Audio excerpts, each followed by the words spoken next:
This story happened a long time ago in a galaxy far, far away. It is already over. It's over, Anakin! I have the high ground!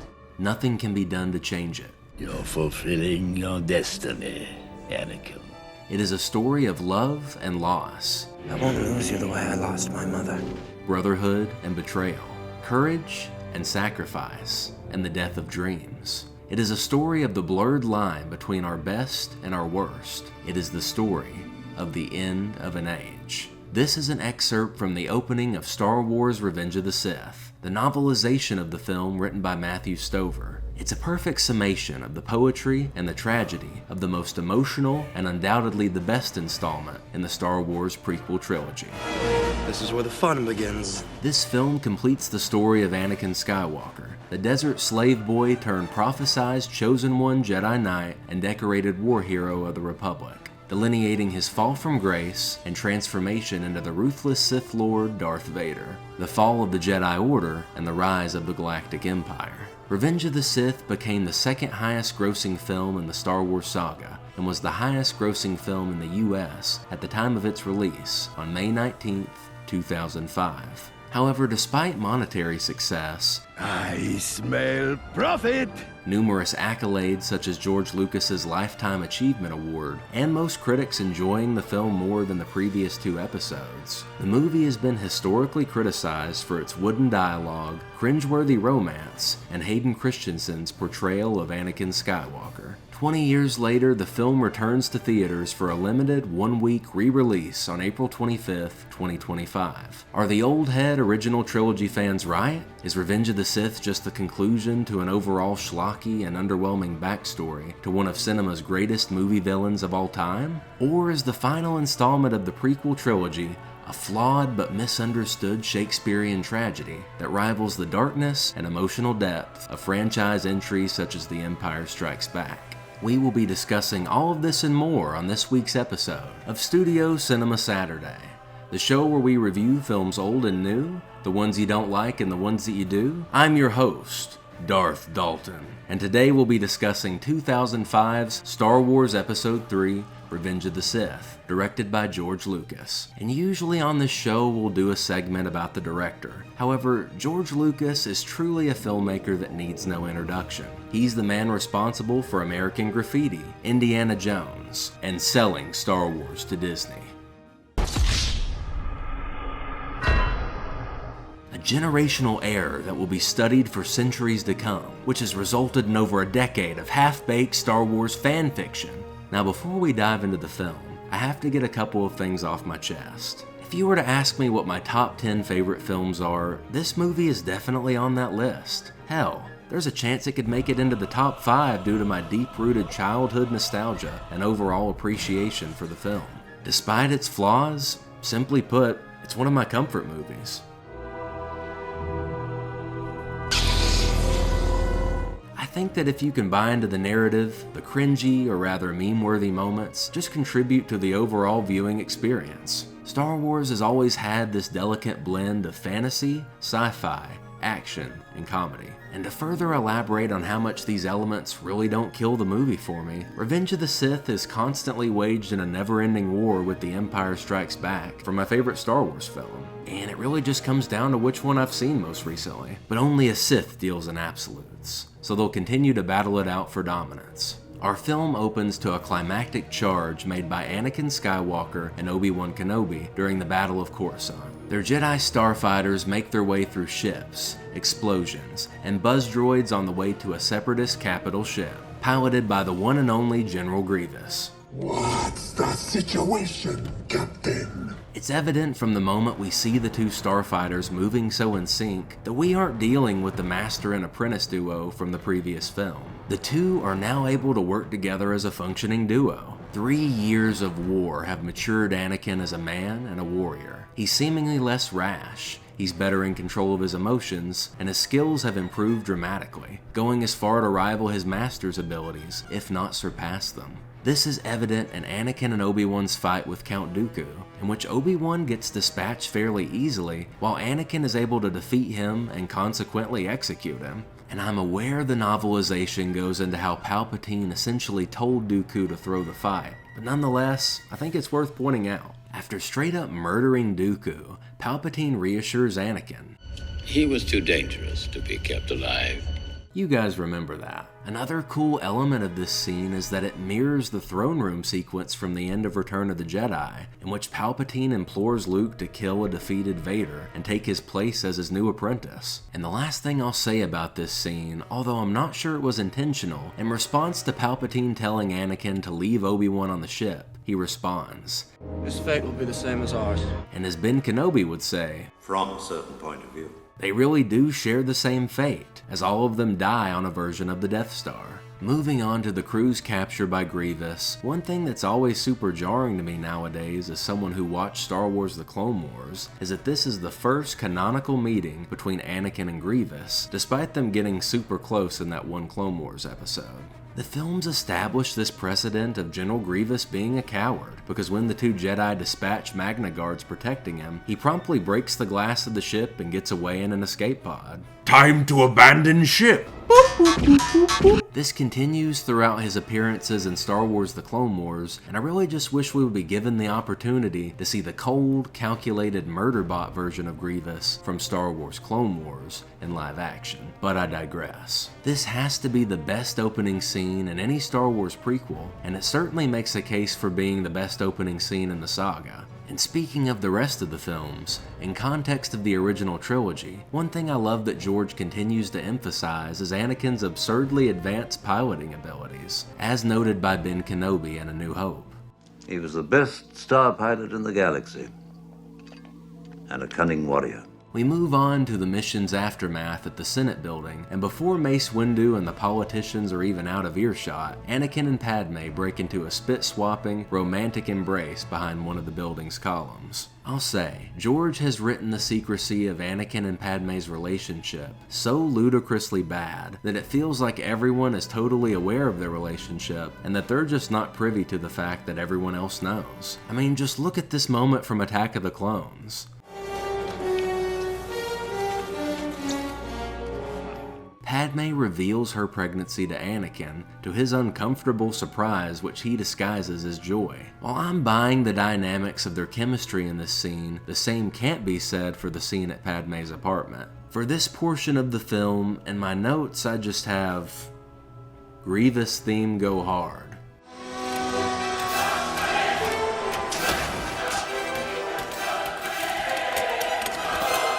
This leads into a scene in which Darth Sidious and Grievous discuss the death of Count Dooku and how he'll soon have a far younger and more powerful apprentice. As a child, I remember putting two and two together like, oh no, he's talking about Anakin. Following this, we get a scene between Anakin and Padme at her apartment, in which they're confessing their love and discussing plans for the baby's arrival. And let me clarify, I think there are plenty of scenes across the previous film and this one that truly convey a believable love between the couple, but this just isn't one of them. Lines like, So love has blinded you?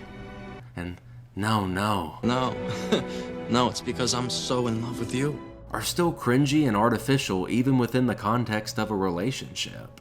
And genuinely, scenes such as this make great actors like Natalie Portman and Hayden Christensen fall flat. At times, George Lucas just struggles to write natural, compelling dialogue, but I don't think it kills the vibes entirely. Following this, Anakin starts having these premonitions in which Padme dies during childbirth, and this serves as the motivator for practically every decision he makes going forward. And rightfully so. I mean, just look at that face. Wouldn't you slaughter a temple full of space wizards just to keep her alive? No? Just me? Alright.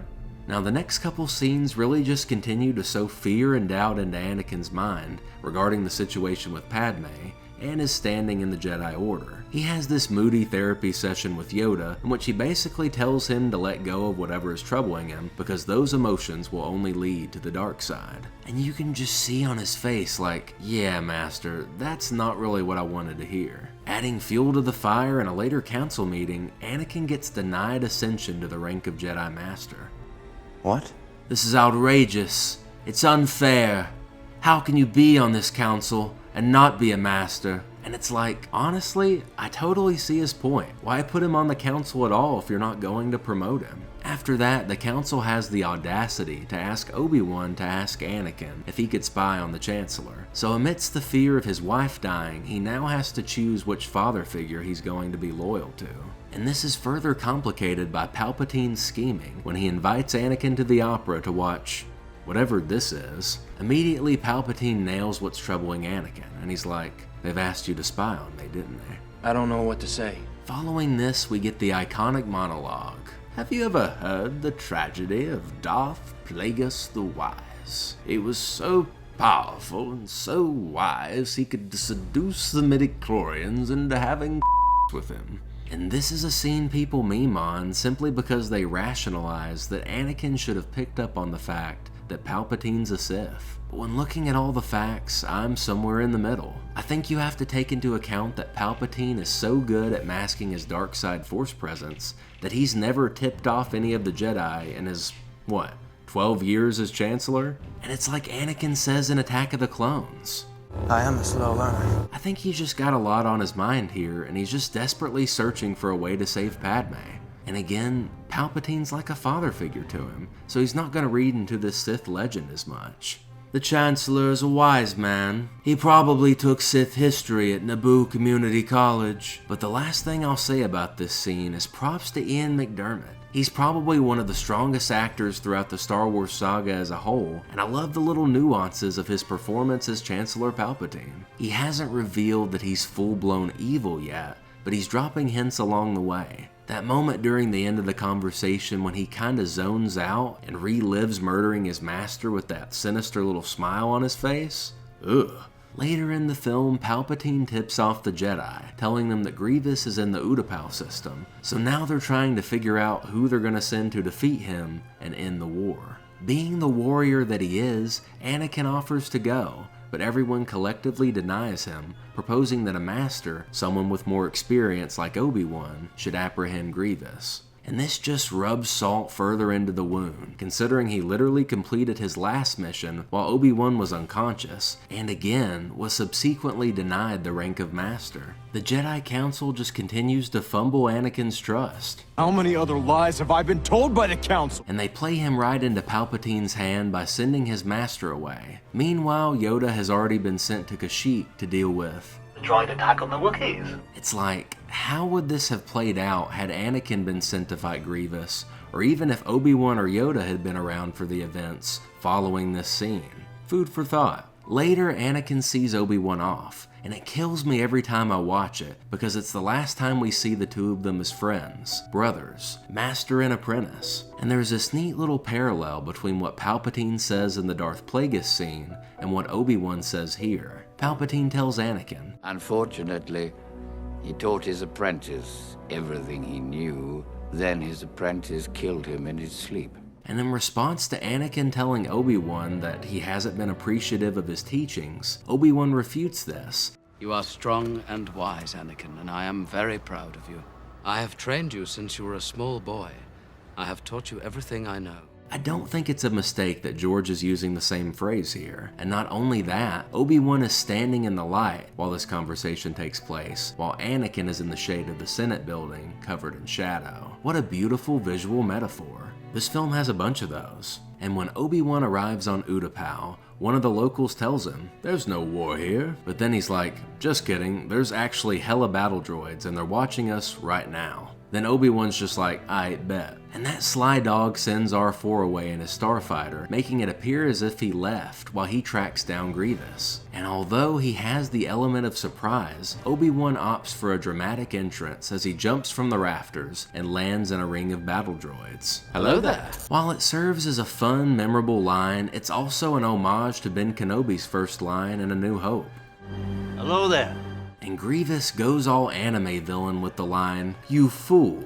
I've been trained in your Jedi arts by Count Dooku. This is one of those moments that's a nice little surprise on your first watch, really catching you off guard. I had no clue this cyborg was just going to start wielding stolen lightsabers, let alone 4 of them. Also, notice the battle droid who taps his buddy's shoulder like, dude, you don't want to miss this. I love all the attention to detail and the little background elements. Now, does Star Wars The Clone Wars kind of remove some of the impact of this scene since we know Grievous has 4 arms that wield 4 respective lightsabers? Yeah, kinda, but that's something you kinda get used to with Star Wars. Comparatively speaking, it kinda feels like the special edition version of A New Hope, ruining the mystery of Jabba the Hutt with this foul CGI recreation. But back to General Grievous, this is an extremely cool fight. But as soon as Obi-Wan gets the upper hand, Grievous flees once again, resulting in Obi-Wan chasing him down atop a giant lizard while the cyborg gets away in this really sick wheel bike. Hey son, you're 15 now and you're gonna be driving soon. Any idea what you'd like as your first vehicle? Hey Dad, how about this? A wheel bike. Son, do you think I'm made out of credits? And in this economy? Sheesh. During this chase, Obi-Wan's lightsaber gets knocked out of his hand and retrieved by none other than Commander Cody. But something I realized during this viewing of the film is that someone loses a lightsaber in every prequel film. After this, we get a scene in which Palpatine finally plays his hand and tells Anakin that he's fluid in the dark side of the Force and that it can help save Padme from certain death. And although it's implied during the Opera House scene, it always gives you this uneasy feeling Palpatine already knows about the premonitions of Padme without Anakin telling him. This is one of his abilities, as demonstrated in Return of the Jedi. I can feel your anger. Bro has been reading Anakin like a playbook and moving through the government like an all-star running back. Anakin immediately ignites his lightsaber, having found the Sith Lord they've been searching for this entire trilogy. But Palpatine's pretty secure in the fact that despite him being behind literally everything, Anakin won't do anything because of how desperate he is for help. But one little detail I love is that as Anakin draws his weapon, you can see Palpatine's hand twitch, and it's later revealed that he keeps his lightsaber in his sleeve. Fun stuff. One thing I find fascinating about his character is that his entire plot in this trilogy is him taking a series of calculated risks that continually compound until his inevitable takeover of the Republic. So he goes and tells Mace Windu what he has learned. Immediately, Windu takes 3 Jedi Masters and pulls up to Palpatine's office. Just from the badass low-angle framing of Samuel L. Jackson marching into the room, you know some about to go down. In the name of the Galactic Senate of the Republic, you're under arrest, Chancellor. It's treason, then. And again, another really surprising moment the first time you watch this film is Palpatine's 720-degree corkscrew into a lightsaber stance. To me, it's a similar shock to seeing Yoda wield a lightsaber for the first time in Attack of the Clones. In the original trilogy, you're used to seeing these two as powerful old geezers, but not necessarily combatants. And then he proceeds to cut down 3 of the Jedi Masters. So much for all those Clone Wars episodes where they make Kit Fisto look like a badass. That power will only consume you. The technical in-canon explanation for why these 3 go down so easily is because Palpatine's Screech was this force ability that essentially froze them in place. Plus, he just really caught them off guard. Nonetheless, this just makes them all look super incompetent. Additionally, there was an alternative fight choreography planned for this scene, but it ended up being scrapped, as George Lucas decided on the day of shooting that Ian should do the fight himself. And since he is a senior citizen, they noticeably had to slow this fight down. But despite this, I think the fight we ended up getting was still incredibly cool. While all of this is going on, Anakin's hanging out in the council chambers, and we get perhaps one of the most emotionally charged Star Wars scenes that doesn't contain any dialogue. Anakin stares across the sprawling cityscape of Coruscant towards Padme's apartment, and we're shown that she's thinking about him as well as she stares back at the Jedi Temple. Meanwhile, there's this slow but powerful operatic music that's playing in the background that reinforces how Anakin's next decision will change the course of the galaxy forever. The fight between Palpatine and Mace reaches its conclusion with Mace disarming the Sith Lord with a swift kick to the wrist. And while his defeated position in turn helps sway Anakin to the dark side, George Lucas has gone on the record to say that Mace Windu actually beat Palpatine in their duel. I think this just speaks volumes to how badass and powerful of a Jedi Mace Windu was. However, it should be noted that Mace Windu used a unique lightsaber form known as Vapad, which is incredibly effective against Darkseid users as it uses their power against them without the user succumbing to it. But despite Mace's power, it wasn't unlimited.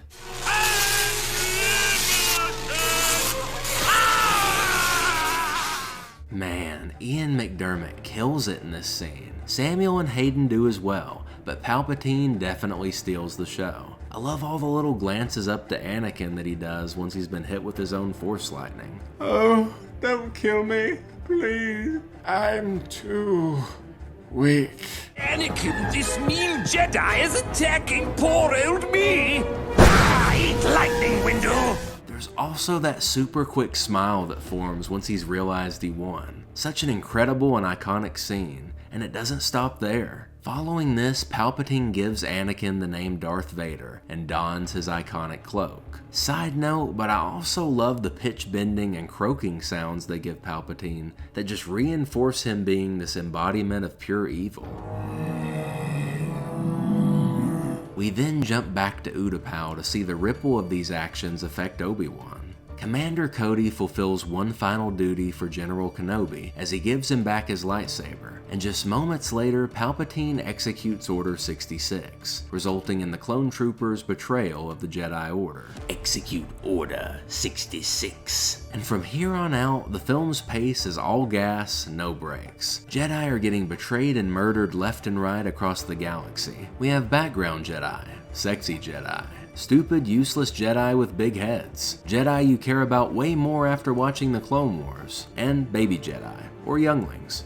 Man, those poor children. And all the while, Anakin is just aura maxing like hell and killing everything in his path. Also, shout out to the March on the Jedi Temple.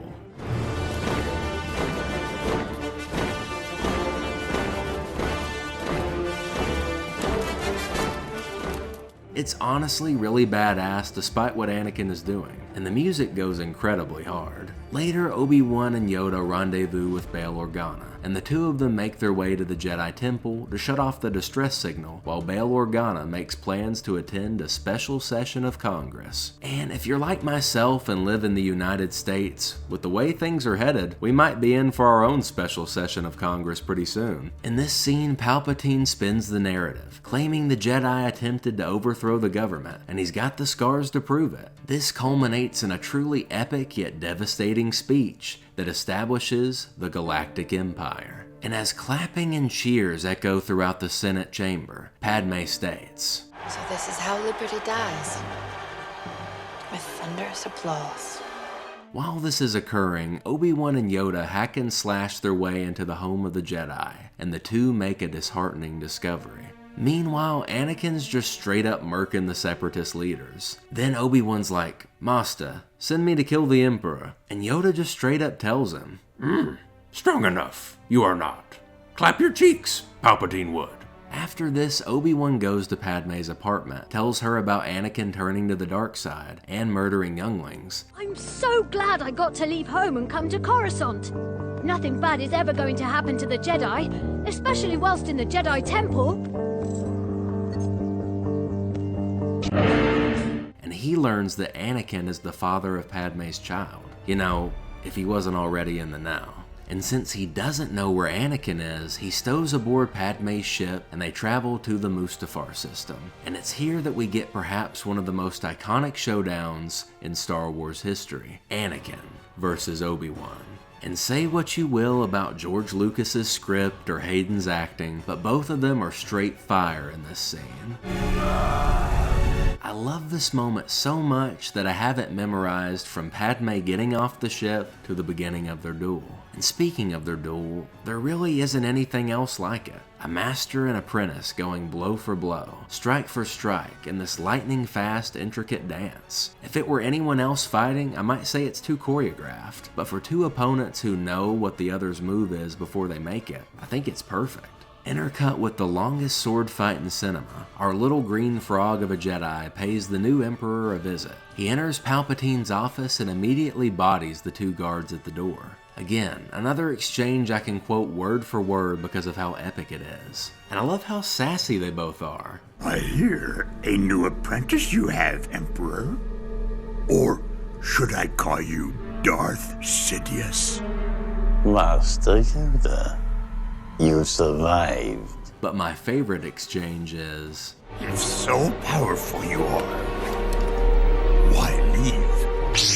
Yoda stands on business in a last-ditch effort to keep the galaxy from falling into tyranny. This fight is incredible for a multitude of reasons as well. The two seemingly most powerful characters from the original trilogy, as well as the penultimate forces of good and evil, are duking it out to the death. I also think there's this really neat visual metaphor as the battle progresses, and Palpatine has literally weaponized the symbol of democracy against Yoda by throwing Senate pods at him. Democracy is literally crashing down around him. The fight between Yoda and Palpatine ends in a stalemate, as Yoda absorbs the Sith Lord's lightning. However, the impact knocks them both back, sending Yoda tumbling to the Senate floor. However, it should be noted that Yoda was starting to gain the upper hand in their Force battle. Had the fight gone on longer, or taken place on level ground, I think Yoda could have taken him. Out on the limb, got tears, got blood, got sweat. Yoda then escapes through the vents and hops in Bail Organa's speeder to safety. Meanwhile, Anakin and Obi-Wan are still fighting. On wobbly beams, up towers, on swinging ropes, on platforms moving high speeds through molten lava. This is truly the live-action duel of all duels. All the while, Obi-Wan's still trying to talk reason into Anakin. Anakin, Chancellor Palpatine is evil! But alas, it's no use. From my point of view, the Jedi are evil! Well, then you are lost! Obi-Wan then leaps to a nearby embankment and states, "It's over, Anakin! I have the high ground!" And Anakin responds, "You underestimate my power!" And then he attempts something so devilishly arrogant. Anakin tries to jump over Obi-Wan and land a finishing blow, and it's the same move Obi-Wan used to dismember Darth Maul in The Phantom Menace. Had he been able to get this off, it would have been the ultimate you to Obi-Wan, but alas, Obi-Wan is instead able to butcher Anakin, sending his dismembered body to the edge of the molten river. And then we get the classic monologue from Obi-Wan, which Ewan McGregor belts from his very soul. You were the chosen one! It was said that you would destroy the Sith, not join them! Bring balance to the Force! Not leave it in darkness! And all Anakin, or rather Darth Vader, can say in response is, Obi-Wan shouts back, "You were my brother, Anakin. I loved you." And it shatters you every single time you hear it. In a gruesome sequence, the fallen Jedi catches fire and is severely and grotesquely disfigured. Unable to bear the sight of his fallen pupil, Obi-Wan collects Anakin's lightsaber and leaves. In the final minutes of our film, Padme gives birth to Luke Skywalker and Leia Organa. However, after Anakin's turn, she tragically loses the will to live and subsequently dies in childbirth, as Anakin had foreseen. A funeral is held for Padme on Coruscant. Darth Vader is painfully constructed and given life, serving as a poetic juxtaposition. Anakin is then encased in a mechanical tomb as black as his sin, a constant reminder of the loss of his wife, his defeat by Obi-Wan, and his betrayal of the Jedi Order. The Emperor and Vader gaze out the window of the ship upon the partially constructed technological terror known as the Death Star. Following this, Leia is taken to Alderaan to be raised by Bail Organa and his wife, while Obi-Wan delivers Luke to his Uncle Owen and Aunt Beru on Tatooine. The two embrace the baby in the view of the desert planet's binary suns as the Force theme plays, foreshadowing the light and the darkness that will eventually restore peace to the galaxy, thus ending our film.